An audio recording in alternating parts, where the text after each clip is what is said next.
Sammy, I want to congratulate you on getting married recently. When I read your post online on Instagram, and I was like, yay, that's so cool. Can you tell your love story? Yes. And oh boy, will I get things wrong. So how we met was actually through Tinder, of all places. And I'd been on Tinder for a while at that point. It was during the COVID era, so like meeting up when I really probably shouldn't have been meeting with people. Obviously, we're making sure that we weren't infectious before meeting and stuff like that. But at the end of that, I was like, right, I think I'm done with dating apps. And that was the same second that my partner joined Tinder, just as like forced by a brother-in-law. I was like, oh, join, see if you meet someone. And that's when we met. As I was coming off and she was joining, we met. And the second we got talking, I knew there was something there. Like I knew that we matched in personalities. Because in her like bio, she said something about Assassin's Creed, going back to video games. And so I asked her about it, and the message I got back was like a wall of text like this. And I was like, finally, someone who talks about what they like. And I sent a wall of text like that back, and everything she responded, and it went like that. We met up a week later, and within like 6 months, we were just like joined at the hip. Um, uh, I can't remember. It was 6 months at some point as well. Like me and my son's mum, we'd put in that like it's only after we feel certain this person's going to stick around that they're introduced to my son, because he was a lot younger at the time. Obviously, it's about 4 years ago, so it's like 2 going on 3. And within no time at all, I knew she wasn't going anywhere. Like it was just perfect match in terms of temperament and what we wanted from life. Um, and yeah, it grew from there. And it was it was a perfect relationship as well, because like I've said in the past, it was one that I knew that I could come out as in as well. When I was so the start of 2023, I knew I had to come out. I knew I was at that point. In May of 2023 was the end of university for me, and then graduation, and then I was starting a new job at the end of May, and we were having our daughter at the start of May. There's a lot in those months, but I knew that year that it was a year of just utter change and a lot of things happening, and it was set in my head that this is something that needs to happen. Um, and um, I was trying to build up the courage over that entire year, and eventually, I say it's about November. I can't remember the exact date, but I say November because it's easy. In November of that year, I managed to actually sit down with her and just go, "This is how I feel," through a lot of tears. And she just was like, "Right, yeah, no, like, what do you want to do? How can I help?" And it was knowing that that was the response I was going to get. And obviously, there's been ups and downs of knowing like my gender dysphoria, of like me stealing her clothes all the time now, and all that sort of stuff. That is that it's brought new issues, but in a way, it's no more issues than any other um, relationship would have. What's been really nice as well is the fact that we managed to have a kid together before starting my transition as well. Um, Ironically, after I had my son, I was like, I'm done. I'm happy with the one kid. And then when I met my partner, I was like, you know what, I could do one more. And then we had my daughter, and she was like, "We're having no more kids. If we're having more kids, it's adoption in the future. Like no biological kids. She doesn't want to give birth again." And so before starting any form of transition, I'd already had like vasectomy and everything. Was like, "Yeah, we're done with that. Like that's done." So knowing that my any transition I want to take in terms of body wise, of getting things cut off or added, she's completely on board with it, because she knows that it's something I want, and relationships outlast anything anyway. So when they're meant to last. But yeah, we got married last November on my granny's birthday as well. So on my granny's 85th birthday, we got married, and it was because legally on paper I hadn't changed identity yet in terms of like some of the other bits. They had to do the man woman marriage. However, it was done in the registry office, and one of the women I was talking to there was trans, which is, one in a million. Um, and it was great because she was like, "Look, this is actually what we can do and say, even though it has to be legally this way." And when I change gender, there's processes that we'll need to take, like in terms of legally with HMRC and not just gender identity. But she said, like, in this way, we can actually avoid the terminology of husband, wife, and everything. And they did all that. And looking back, I can't remember a time that they used any form of gender talk in it at all. So, like, it hasn't, it didn't affect the day at all, which is great because they helped with that. But yeah, it was really nice. It was us as well. We did like a low scale wedding, but yeah, now we're in a house, married, 2 kids, and it's really nice, especially looking back to when I said I was out with therapy earlier, was 7 years ago. It was realizing I had a destructive nature of like bringing myself down every now and again. Of actually just sitting there and now looking at where I've got to in terms of transition, in terms of my own mental health and my own growth. I'm proud of myself, and it takes a lot to say that you're proud of yourself. um, of just where I'm at, knowing that there's more to go from here. It's a great feeling. So I'm 32 this year, and definitely it's one of those that I can't wait to hit 40 because I'm going to be that much further down my transition, and looking back on these years is going to be a really fun step, and I can't wait for that point. Can you share your experience of coming out to your partner and give maybe some tips how to do it? Yeah, it's obviously something that is so personal because, especially for like me and my partner, we got together, we grew together, we'd moved in, we had a kid, and in essence, I'll talk on how I felt negatively and go into the positives because it felt like, and the reason why it took me so long in that year, because I said obviously it started January, I felt like it needed to happen until we almost to the end of the year, was it felt like saying that everything was a lie, even though it wasn't, because I'm still the same person, still got the same life, still do everything the same. It's just how I exist has changed in like femininity wise. But it felt to me like I'd sold her on a lie which wasn't true. Um, and that was my own thoughts. And when I told her this, she was like, "It's not true though." Because in what way of you acting is going to be different? Like, like you're just going to be your true self, and that will make you feel better in the long run.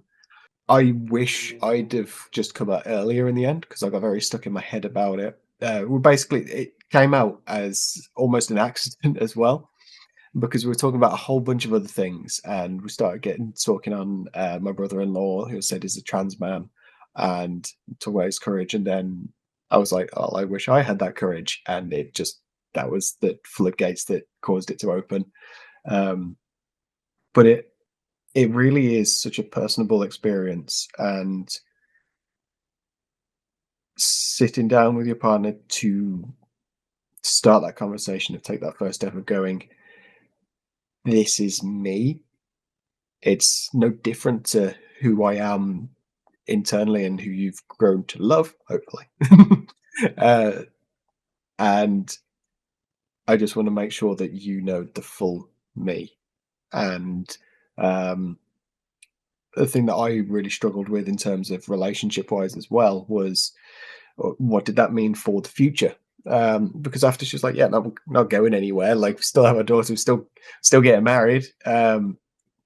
I couldn't connect in my head to growing old. Um, and I've never been able to, but the picture's now coming into view of me and my partner being little old ladies one day, like, and it's the first time I've ever been able to see myself grow old, especially with someone.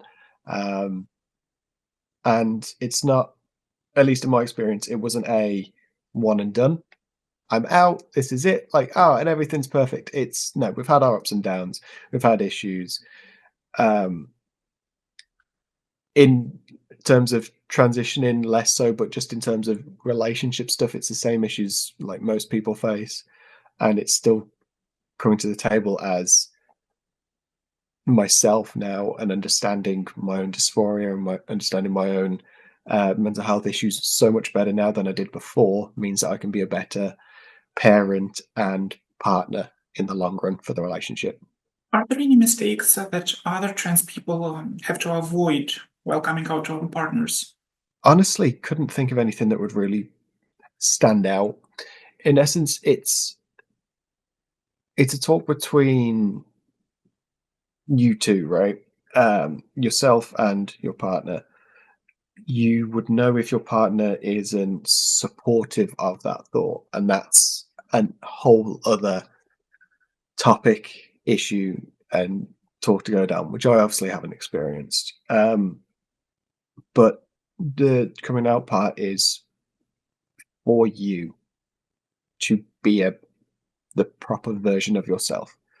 Coming out to anyone is difficult, and if it ends a relationship, that's even worse. If that relationship was something that you wanted, but if they can't support who you are, it might not have been able to work out. You never know. It's again, it's one of those things that's really personal. But if you are trans, you are trans. You exist. You are valid. And if that person can't support you within your transition and the years of struggle that you're probably going to have to go through, and if they obviously hold very bad views, then things can go a lot of ways. Just make sure that, and this is a make sure in any way, and this is something I've talked with my friends recently, is if you are coming out, make sure it's safe to do so. Because some places in the world it's not. And even though you've been with your partner for ages, it might not be safe with them, depending on the relationship. So always, I think bottom line of any sort of coming out LGBT wise is just make sure you're safe and you've got a support network there no matter what. It reminds me of my experience when I came out to my ex-wife. We spoke for 2 weeks. We woke up in the morning. We started this conversation. I've told about all changes that will happen. Our relationship will change. And it was pretty intensive work. It was hard for both of us. In the end, we came to a conclusion that we'll try, but she said that probably it will not work for her.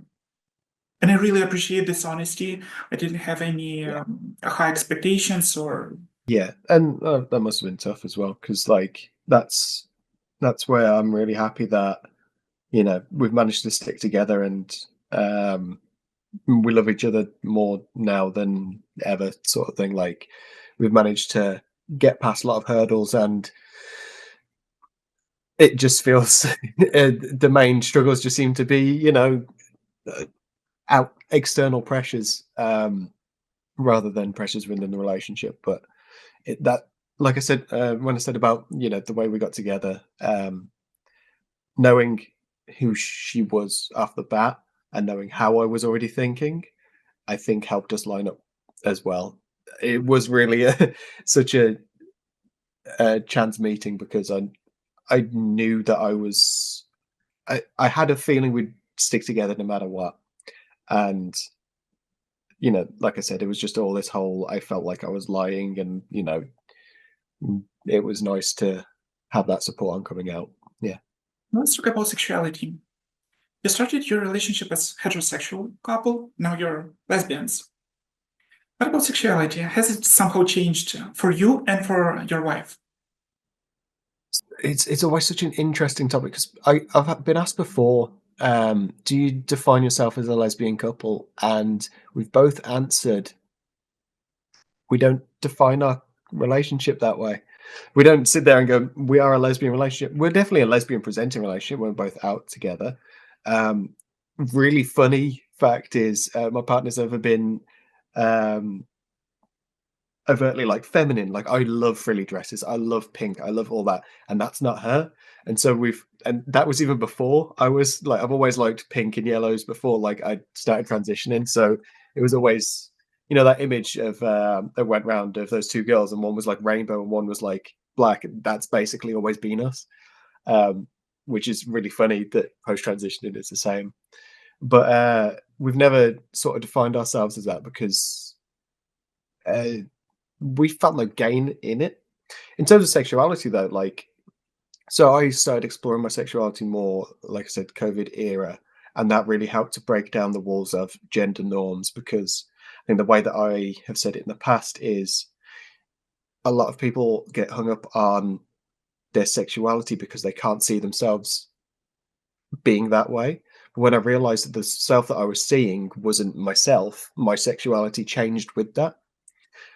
I don't My sexuality and my transgenderism don't cross over, and in much the same ways that our relationship in that sense is the exact same now as it was back then. Um, there's been no change, and it's because that I did that sort of level of figuring that out for myself before we'd actually got together. Um, and likely with surgeries, stuff will change in the future. But she also, um, understands that and supports that going forward as well. I think understanding that everyone that I've talked to so far in trans community, and this is obviously everything I'll say always be person to person because everyone is unique. Their sexuality and their transgenderism have, it's like Venn diagrams, right? There's a crossover in some areas, but they are two separate entities that can evolve and change with the person. So I define myself just as queer, because I found actually putting a label on it of like, oh, gay, lesbian, bisexual, pansexual was really difficult to actually, none of it felt right. But then I felt right just letting people know that yes, like why not? A bit of everything sort of thing. Like, because I was also, when I was trying to figure out what terminology best suited me, I was with my partner. It didn't matter in terms of sexuality because it was all just her anyway. Like there's no difference on that. Um, and there's no necessity to flesh it out any further in my brain. So queer encapsulates me. Um, and she's obviously got her own thoughts on sexuality and like where she is on the LGBT bit. She'd be able to talk better on, but she's not here. But yeah, in terms of that, it's much same as always is the sort of answer because I'd done my sexuality exploring before we'd got together and understood where I sat in the fluidity of sexuality. What about gender roles? Have these changed somehow in your relationship? No, but because even before I'd came out, I wasn't the man of the relationship ever. Like when it came to strength stuff, it was always, oh, can you do this? Once he was 4 at the time, fell asleep on the train, and it's a 20-minute walk to the house, and I was like, yeah, no, I have no strength to do that. So she carried him all the way back. Like from the get go of our relationship, it was always pretty obvious that I was, not in the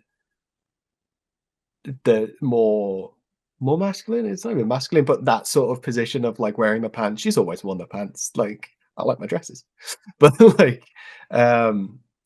it's how the relationship was set up meant that not much had to change, to be honest, because I was honest in how I felt around things, and like I've never been a strong person. I've never been this and that, and she has been, and that's how we managed to match and fit quite well. Is it's like a jigsaw puzzle. We match in areas where each other doesn't, and it's been really, like I said, it's been really easy to go from, like you said, that heterosexual idea of relationship to where we are now, because the groundwork was already there when we set up the relationship. It's good that you mentioned labeling. For me, I chose the path to label myself, to present myself to society. I present as a trans woman, I'm bisexual, and it's much easier for me to explain who am I. But you said you're queer. How to explain it to the society? Because queer is like an umbrella term. Yeah, so I've only ever been questioned on it twice, and they were like, "Oh, so you?" And it was from someone at work who she herself was a lesbian. She asked, "Oh, do you define yourself as a lesbian couple, or do you define yourself as a lesbian?" I was like, "Well, no, because I like everything to like that. Who a person is doesn't really like change the sexuality, but not in terms of pansexuality." But I said like I define myself as queer because it's for me it's easier than trying to get into the nitty gritty of why do I find certain things more attractive than others, or like it was easier myself, but I go by queer just because it's easier to just explain that it's because that I could be attracted to everything. Like um, male, female, in between, doesn't matter. In between, neither above.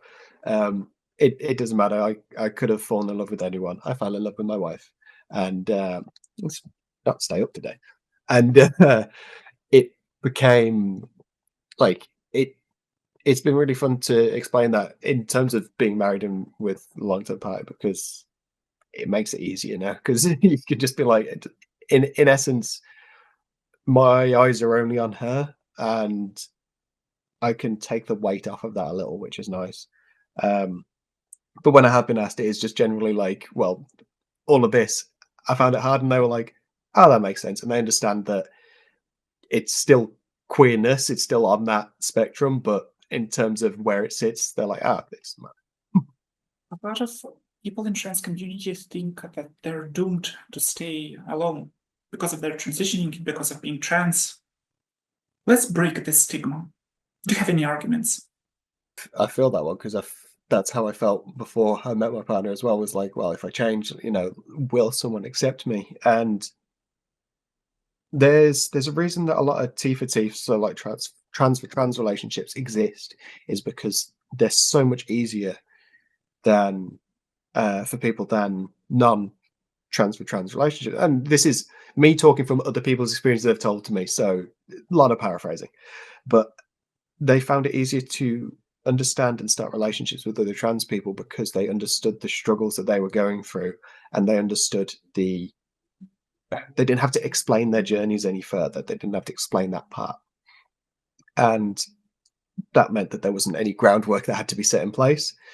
But I have also met so many trans people who have managed to date just like anyone else without the stigmas of it. And there's obviously there's so many aspects of it that we probably spend hours talking about, with like chasers and all of the different bits, but no one is ever doomed to be alone. And I truly believe there are not just one person out there that like is the how I was going to say that, it's going to sound so bad, but there's never just one person out there who can fit you. You can find the person who can fit you perfectly. Mine is my wife. I'm not looking for anyone else. And there is someone like that for everyone. And that's what I truly believe. Like, my mum obviously lost my stepdad in 2018, and they were the perfect couple. It was wonderful to grow up around because they truly just loved each other in all aspects. And I'm going to get upset thinking about it more. And when obviously he passed away, I didn't think about my mum dating again. She mentioned something last year about like, it's not off the books, like, of dating, just like an offhand comment. And I was like, well, yeah, of course, because she can still find love. She's still a woman. She's still like she still exists, and there really is no end to love. And definitely, as the hardships in the world might get worse, might get better, there's communities, and in those communities you'll find like-minded people, and finding like-minded people is often how you find love in terms of friendships, or in terms of romantic love. It's making sure that you are open to always finding new experiences. That's all the better. Like one of my friends, I'm gonna just drop her in it now, has quite bad social anxiety. Um, she's now she's, British, but now she's living in Canada with her fiance, and that takes so much. Like she got really bad social anxiety, and knowing her to go through that is amazing to be with someone that she loves, and that really just shows that it doesn't. You can make things work with anyone. Online relationships, huge distances. As if you know it's going to be there, it's going to work, and no one will ever be alone in terms of friendship anyway, because you can find friendship in unlikely places. Let's dig deep into a less positive topic, politics. Recently, I had an interview with a trans man from Canada and a transsexual woman from USA. We discussed changes in political climate in their countries. What about Europe and specifically the UK? Definitely, in the years that I've decided to come out, is definitely the most interesting as a trans person, and I've met now on this journey people who have transitioned over the last. I think the longest transitioned person I've met has been about 15 years. And they explained to me how that seems to have changed over time. It didn't matter when they first came out and transitioned, and now there's a stigma behind it that's grown. And I can imagine it's much the same way that like the gay community evolved into the 80s and then the 80s into the noughties where it became more common. And I feel like this is a transition that trans people, that's a perfect word, are going through now as well. Is it's the initial backlash of we don't understand this to normalcy in the future. And in the UK, it's heavily weaponized. Being trans and the trans community is weaponized because it's an unknown. And in fact, I'm going to get the thing wrong. Britain doesn't have the best track record with inclusivity at a government level. And I say at a government level because growing up, I knew gay people, I knew lesbian people in the 90s as growing up as a kid. It was fine. It wasn't stigma. It wasn't, oh, keep them away. In Britain, at the person level, at the cultural level between everyone day to day, I have never had an issue. At the government level, where we are being weaponized against, is where I hold my issues with.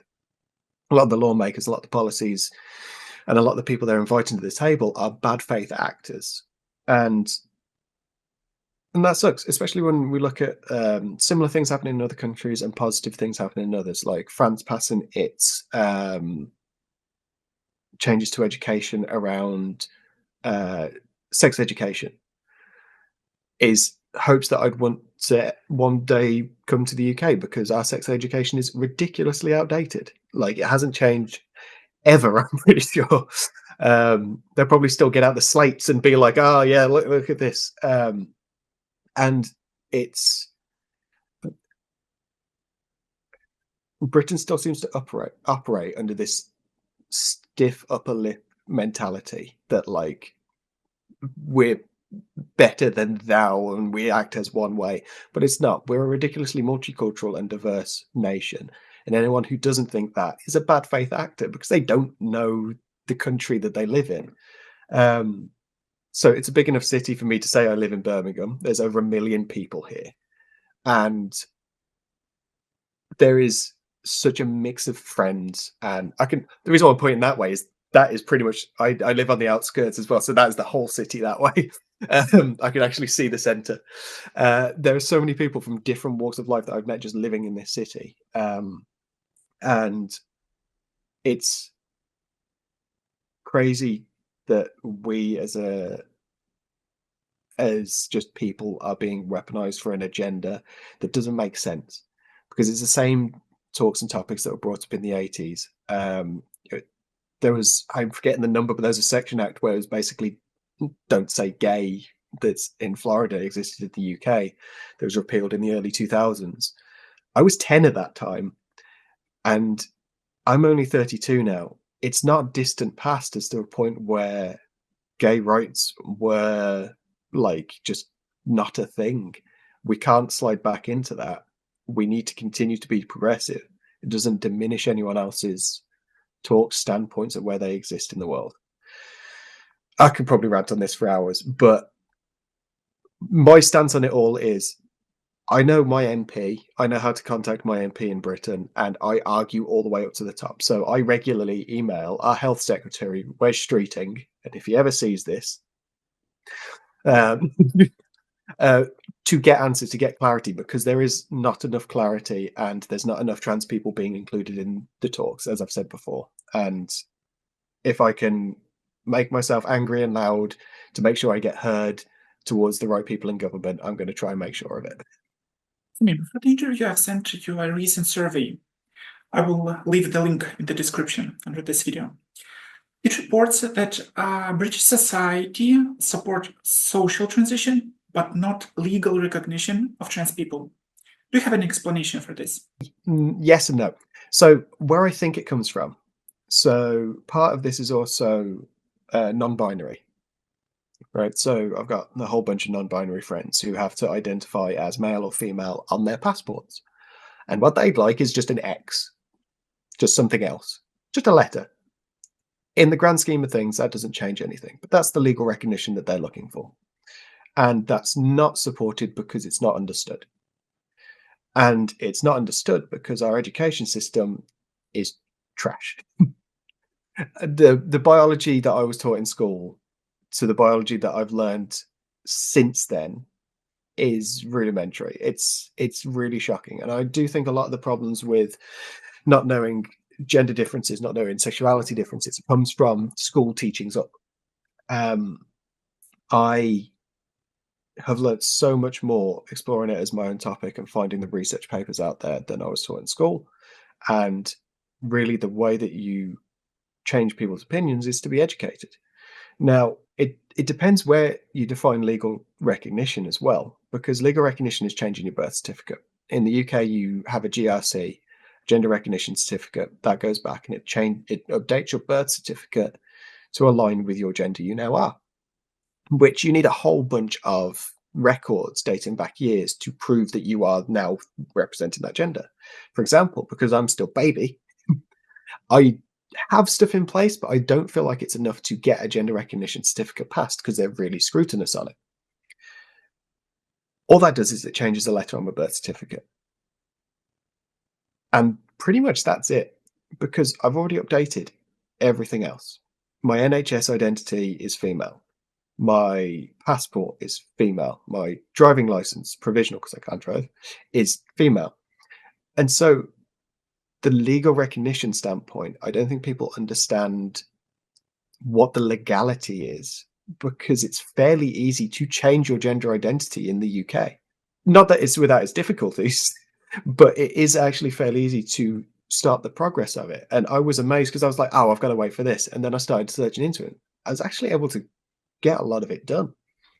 So I feel like people's answers to that might just be not because they're informed. And maybe if they're informed, there might be a bit of a difference.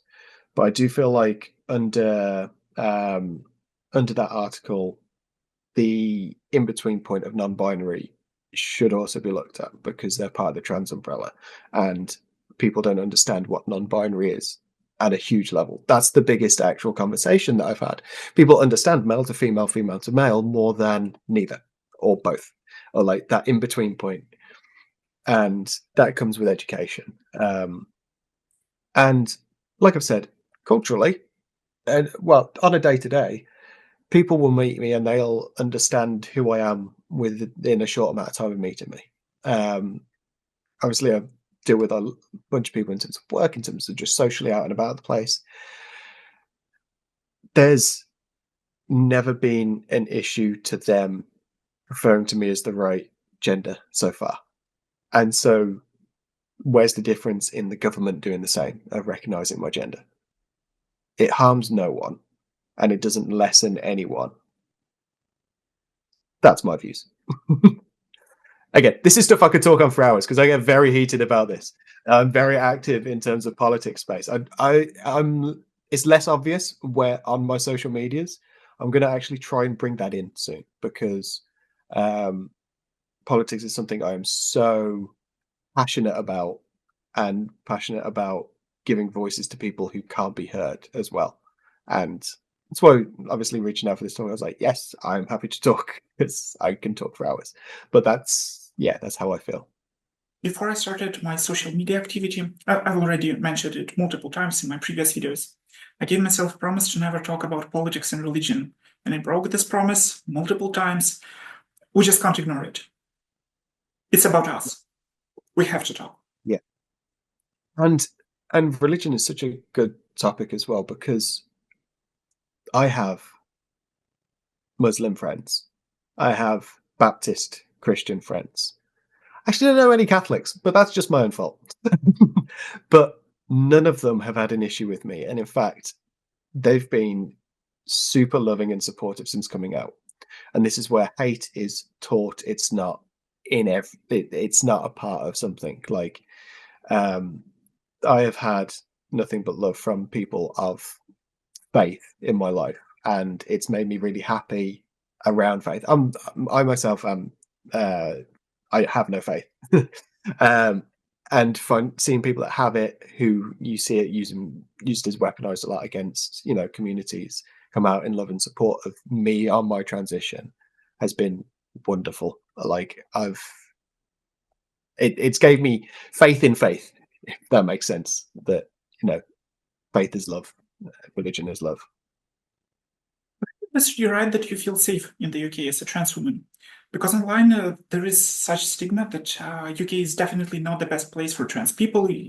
It's horrible, you will be discriminated and all that stuff. Is it true? Yeah, in two parts, yes and no. I've said, like, obviously, I live in a city. Cities are obviously more diverse and multicultural, and just everything. And so it's easier to exist as a trans woman, as a trans man, within a city bounds. If you went to a village, and I actually had this happen. So I went to a village because I had to go there because there was a specific doctor's thing that I had to go to there. And I was just myself. And it was the first time that I felt on show rather than just existing, because it was a lot of the older generation, and a lot of older generation in the UK like to stare at just anything, to be honest. Like, British people know what I mean. It's just staring everywhere. And it was the first time that I really felt that disconnect. And TERF Island is, what I'd like to say, is a label that the British have gave the British trans community and the British LGBT community, has named ourselves, because Britain is nothing if not self-deprecating, especially modern Britain. We like to say about how terrible we are. It's a way that I like to think we use to step forward. If you look at our culture and our music and everything from the last 50 years onwards, with punk rock, with everything like that, it's the same thing. It's self-deprecating, right? And TERF Island is the same as that, because we have some of the largest bad faith actors towards the trans community existing in the UK. Some MPs that are sat in Parliament under our current Labour-led government are some of the biggest anti-trans names in that field. And they're not good people towards any sort of rights, women's rights, trans rights, or gay rights. And in a way, we can use the term of TERF Island to highlight that it is bad. We know that obviously J.K. Rowling lives here as well, and you can't really skate around the fact that as a trans person, J.K. Rowling is the biggest name against us just existing. And it's a really good use case to use her and see the hate she puts out, and just see that, like, that's just around us existing, right? We can use that hate to fuel us to be stronger than we are. Hate doesn't have to be diminishing. Hate can build a community and grow us together. The same way that people hate on Muslim communities in the areas I live in, right? They are some of the friendliest, nicest people I've ever met. And people hate on them just because they exist how they exist. And this is talks I've had with some of my colleagues at work, right, who are Muslim. They're like, people hate them for existing when it's just their religion. And like, yeah, people hate me for just my gender identity. People try and pen us as deviants and aggressors, and really they need to look at why they're deeming us as that. Who put that in their head? Because all I'm trying to exist is out here with my wife and 2 kids. I'm not in that. I'm not in that circle. And yeah, so Surf Island is a fun one, and I think it's a phrase that I think we should keep using until it's not. I mean, we've obviously anyone in the UK has probably heard of the Cass Review going around as well. A lot of anti-trans beliefs are trying to be ingrained into legislature, and I was saying that a lot of what that talks about is just inherently wrong, and the people who are standing up to it are pointing it out, and there's tons of areas to go. So there's a lot of people putting out the right stuff out there to combat our government, because even though our government is centrist, the Labour Party used to be left-leaning, and it's going further right. There's good politicians out there, though, even within the Labour Party. My local one's a bit meh, but you can find good MPs, and I'm a member of the Green political party in the UK as well, and they are really progressive with how they view all this stuff, and definitely go support them. And I think that'll do my dies of supporting political party online. I can be like, now look, I point you guys out. But yeah, honest, like, and the way to break down, obviously, the idea of a TERF island and all this is to make sure that as a community we have connections to each other. Like, I know my local trans community, I know my local LGBT community, and when stuff goes bad, I know who to check up on, who to go to, and who to, talk to make sure that our voice is heard locally. In the past couple of months, we've experienced a lot of changes, specifically in the USA after Trump's inauguration. Have you noticed any changes in the UK? In a sense, it's got quieter here, and I can imagine why. So, despite what some people like to shout, the UK doesn't like Trumpism, doesn't like that. We had our own version of that with Boris Johnson, and that man's got flaws and benefits. I'm not going to get into that. But generally, Americanism and Britain, we are allies, but culturally we're very different. And so when a character like Trump takes control, you see, you see a lot of it with how Starmer and Trump sat down recently. I have many thoughts on the faults of Keir Starmer, our Prime Minister, as a man. He did well as a statesman in that regard, right? I'm all for giving props where props is due. And it's got quieter on the issues of trans rights, gay rights, and all the changes to that stuff that's happening in America, because it really highlights how not good it is. And anyone aligning with that in the UK will lose support now because of how the world is reacting to it happening in America. In a way, the bad that's happening there is helping us make our point here. You see trans rights being repealed and anti-trans legislators put in place that are harming cisgendered women as well. They're talking about checks on genitals for sports for kids. That's harming anyone more than it's ever going to do good. And that's really highlighting, I hope, even more so to the upper echelons of our government, how bad anti-trans rhetoric is for women's safety in general. Because that's all it is. It's about repealing rights. It doesn't matter who it touches. People want to repeal rights for the sake of it. And it's gone quiet. And that's because our government was going through a lot with the Cass Review. I'm not expecting it. I'm expecting more to come up soon, but I'm expecting more pushback from general local politicians. So in the UK, we have MPs are able to do something that we call surgeries, because the English language is nothing if not terrible at naming things, where their MPs will sit down in much a town hall style and hear from members of their constituency. And each constituency in the UK is around 30,000 people.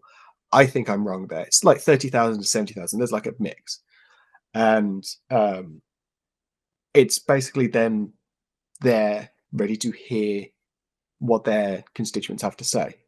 My MP is yet to host one recently, but I like to go to those to make my point heard. I used to live in a different constituency, and I used to berate the MP of that area. I think that's the best way to call it, around his stances. He was a career politician who'd been in the game for so long, and it's like, look, when he joined, no one had personal computers, and now we're talking about AI legislator. I don't think he's got the skills to have it. And this is much the same way that I feel a lot of the old guard of politicians that are in there don't have the knowledge to talk about modern day issues. And that's where I think this whole quiet comes from, is because this old guard is realizing their time is done in terms of like what their envisionment of a political career is. Now, there are some really good MPs out there. So Zara Sultani of Coventry South, which isn't too far from me. She's an amazing spokeswoman for gay rights, trans rights, like everything. She's amazing. And I honestly, anytime I get to speak about MPs, she is a beacon to what an MP should be. But that's where I think things are changing in the UK, and it happened the last time Trump was in power. 2016 to 2020, we saw a big change in how the Conservative Party we were under at the time, which is more right-leaning, changed up its tact to not align as much with what it was saying with Trump, even though they were wanting to do similar things, because it's not very British of them to do American ideals. And as I said earlier, the stiff upper lip. And this is obviously my experience as now someone who's pretty much been experiencing British politics in its full crescendo since 2011, when I hit 18 and was able to start voting. I'd like to say it's going to change for the better. We obviously have seen the rise of right wing in voting structures in places like Germany that's worrying, as well as the Reform Party got a lot of votes in the last UK election. It's easy to highlight that right wing gain. What's amazing to see is in our local elections, the Green Party, who I'm a member of, which is very left-leaning, is gaining support by the day. In local elections, the Green Party is taking seats off of every other party, which is amazing. That's like our local councillors and stuff like that. The Green Party is only got 4 MPs out of the 600 that they're sat, but that's a 400% increase on what they had last election, which is nothing to be understated, because that's winning areas where no one thought they'd ever win. And it's highlighting that success in the left that we need to highlight, rather than going, look at all this bad, which I think the left does a lot of. It's, what are our success stories? Why do we have successes? And how do we nurture those successes in other areas? And that's what I'd like to try and do, especially, like I said, my MP isn't bad. He's very much a nothing burger. He's a man in it for his own gains, but I also think that he isn't educated to talk about some of these topics, and I want to try and meet with him to talk about these topics so he can vote in a good way, maybe not aligning with his party in the future. That a big talk on topic, but yeah. Let's talk about the local LGBT community. Is it active, and how does it support trans people specifically? I used to live in a city centre, and the community in the centre where I'm at is huge. There's a gay village in the city that I'm in, where it's just huge culture, nightlife, and everything like that. And there's a gay village in places like Manchester and that as well. The LGBT community in the UK as a whole is very inclusive. This is where bad faith actors step in as well, because they're in every community like that. There's people that feel like certain people shouldn't be included, and I've spoke to people in the past who are now a member of the LGB Alliance, who are the anti-trans so and so's, and I've always found it to be people of quite high levels of ignorance of not knowing the struggles that trans people go through. And it's amazing for me to people who have been marginalized and scrutinized in the past doing the same to others in the future. and they're not that big. They're just loud shouters. The general LGBT community is huge, and definitely I experienced it en masse when I went to university. Is the fact that how many queer people exist out there that you wouldn't even know were queer, or you wouldn't know were gay. Or there's a lecturer at UOB, University of Birmingham, who's a trans man and has been trans for like 20 plus years, and I was like, what? Like, I didn't know you were trans. Like, what? As I came out trans, I was like, this is crazy because I've known of them and known them for so long. It was mental. I think that was the right university anyway. And as part of your day to day in the UK, you're meeting people of the queer community just all the time. And it doesn't bear weight on who they are or how they are or anything like that. Like, so my neighbors are doing gardening. I just had a broom come over the fence, just threw me off. But it's just a part of life. And I think anyone who in Britain who doesn't think that gay rights and the gay community isn't entwined with it as a whole just really hasn't took time to notice the world around them, because we're everywhere basically, to put it nicely. But yeah. Now, let's give some arguments why LGBT can't exist without T. The LGBT community, in my eyes, exists to empower those of differing sexualities and gender norms from the standard heterosexual, right? Heterosexual cisgender norm, which we're learning more is not the norm. And you can't, in that idea, the second you start to poke at things that you might not agree with or not know a lot of, you could do that with anything. You could do that with almost all facets of any group of people. You can start to pick at it until you're left with people who are like you. And that's not what the LGBT community is about. I can sit here and go, I don't know the struggles of a gay man from the 80s, and I will never lessen his experiences. Same with lesbians at that time. But also, they don't know the experiences of my experience today as a trans woman. And we don't need to fully understand it. Just know that there's a struggle there.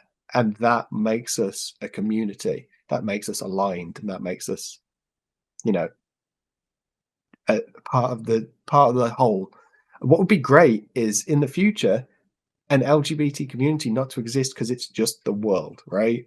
It's just everyone exists as part of it. It shouldn't need to be highlighted. It shouldn't need to be a thing, but it does, because people out there are still marginalized, hurt, hunted, killed for being who they are.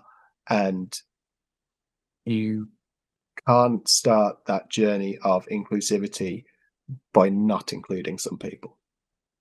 And in much the same way, trans people started the journey at Stonewall. They were part of the people there. They were part of history. You can go back and look at people who align with transgenderism, the transgender as it is now, in the past, and be like, they didn't have the support, they didn't have the knowledge that we have now.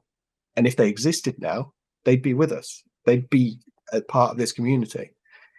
So you can't ever have LGBT without the T, because then you're excluding people like was it Marsha P. Johnson, people like that at Stonewall. Like, you can't lessen anyone else's struggles within this community.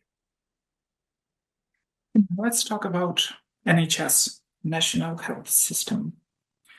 I guess it's a pretty tricky thing to talk about, and there's a lot of negative impact on trans people specifically.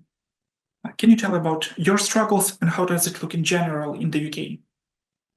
So it's a mess. I think anytime anyone talks about the NHS, it's a mess. And that's because it's something that's been picked and pruned and cut for so long that it does need a revamp. That's a whole topic for a different day, though.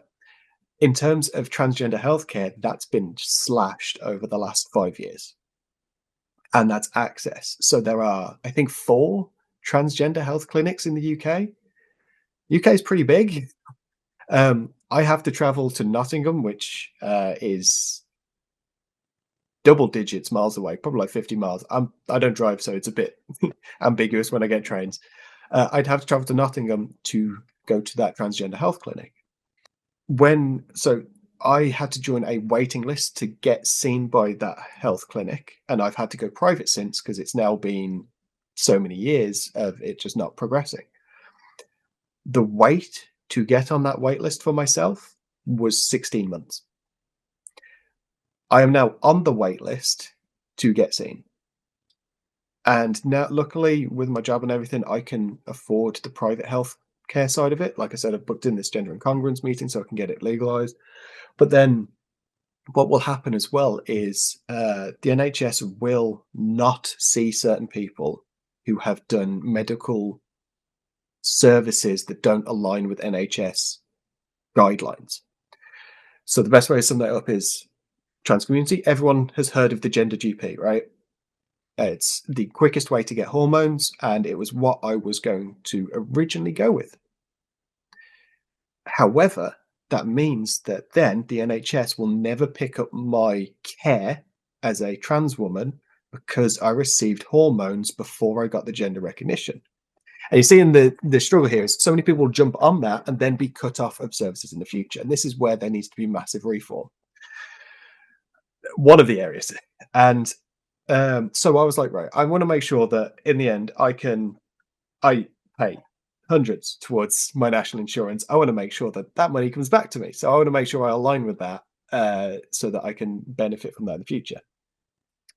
The issue is that means that I have to pay more out of pocket to get the gender recognition, but then it's all pretty much the same cost. It just is a bit of a longer process.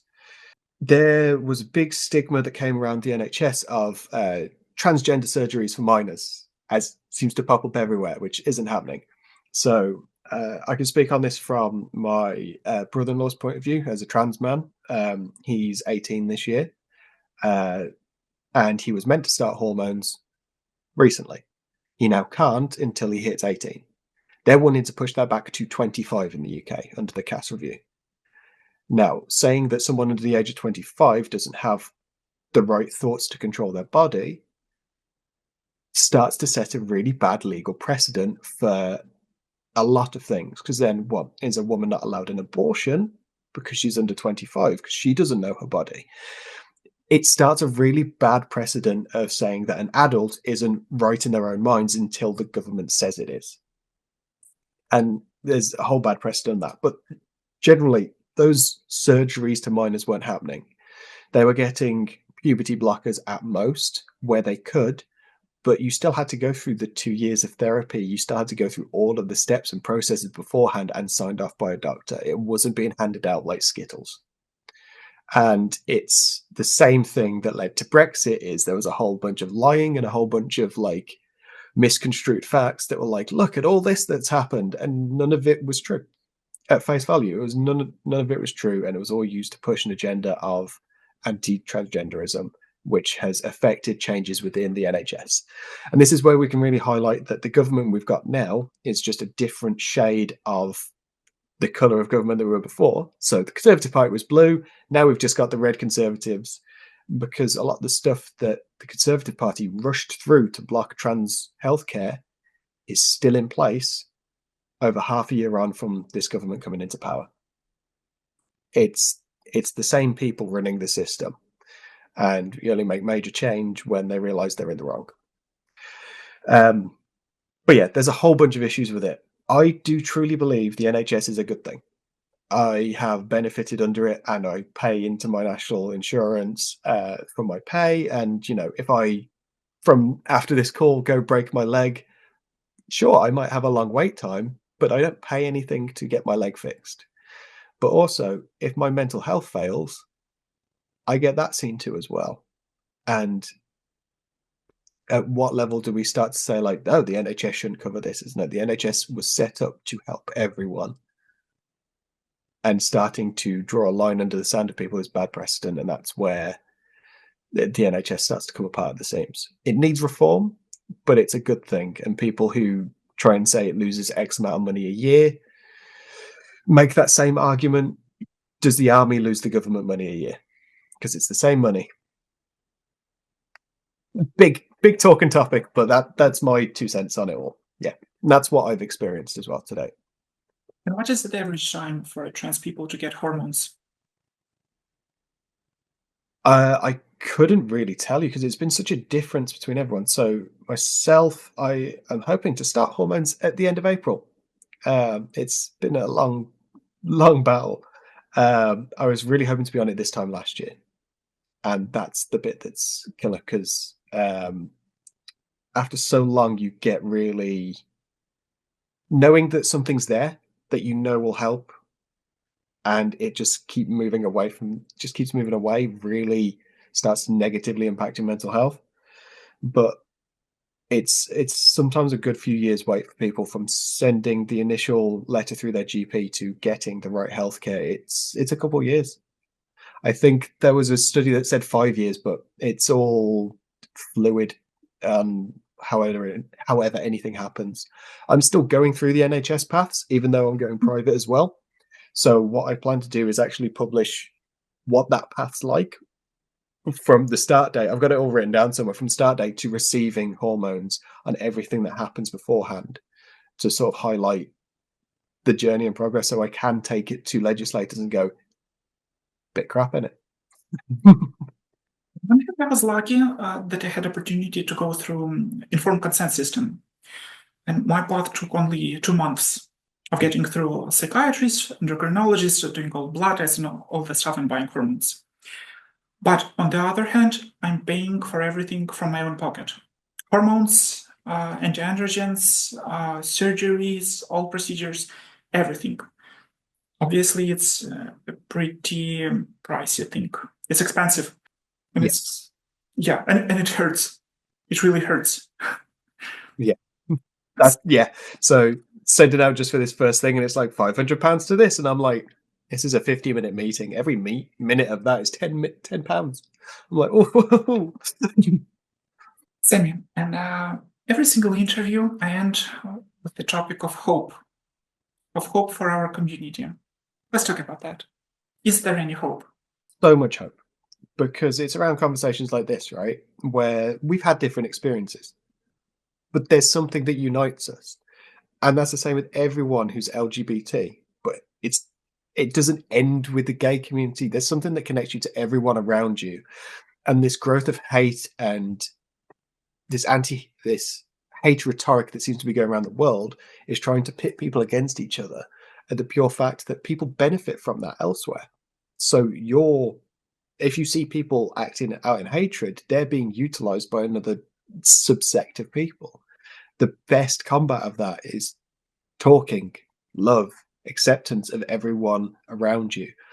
And it's not anything that hasn't happened in the past. We look at our own queer history with Stonewall, with the 80s, with the AIDS epidemic. It's something that's cyclical. And this is just another bump in the road. And after every one of these bumps, the world progresses further and understands more. And I really think what I hold true is we're in 2025 now. In 2035, the world's going to be a completely different to what we know now. I have my own thoughts on all of that, but I believe it's going to be a much more progressive place because after every hateful rhetoric that comes out and backsliding that things happen in terms of civil rights, after that, there's a huge push. You look at your Obama eras, you look at your Tony Blair eras in the UK, right?